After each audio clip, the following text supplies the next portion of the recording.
Yang kita bahas di short ini kayak sesuatu yang berat sih, Rek, tapi penting untuk disampaikan. Kalian tahu nggak bahwa PBB itu akhirnya menyebut agresi Israel di jalur Gaza sebagai genosida? Tapi apa yang terjadi selanjutnya? Mari kita breakdown ya.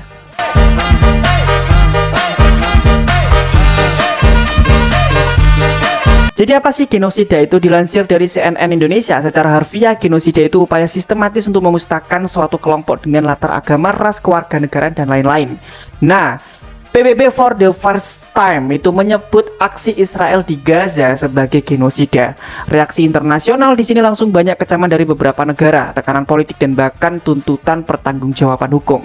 Tapi di sisi lain, ini tuh bukan cuma soal siapa yang salah atau benar di public opinion, tapi ini soal apa yang akan dilakukan dunia selanjutnya. Jadi ada 4 step, tapi berhubung panjang, jadi coba aku sederhanakan aja. Yang pertama itu penyelidikan lanjut. Jadi PBB kemungkinan besar akan melanjutkan investigasi, mengumpulkan bukti-bukti penting kalau misalnya kasus ini mau dibawa ke ranah hukum internasional.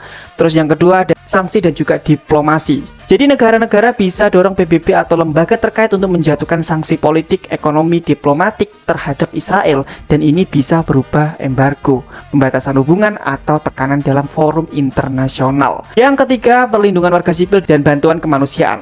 Dengan cap genosida, semakin banyak tekanan bagi komunitas internasional agar mempercepat bantuan, membuka koridor kemanusiaan, dan juga memastikan keselamatan warga sipil di Gaza. Dan yang terakhir, pengadilan internasional. Jadi bila bukti itu cukup kuat, bisa diajukan ke mahkamah seperti Pengadilan Kriminal Internasional atau ICC, dan itu akan jadi proses hukum panjang, tapi bisa jadi itu adalah alat untuk pertanggungjawaban. Tapi ya, semua nggak langsung gampang, Rek. Ada tantangan besarnya, ya diantaranya mungkin kayak politik internasional itu kadang juga berbelok ya, sesuai dengan kepentingan negara masing-masing. Jadi intinya, cap genosida dari PBB itu membuka pintu yang sangat besar dari hukum internasional, tekanan diplomatik, hingga harapan keadilan bagi warga Gaza.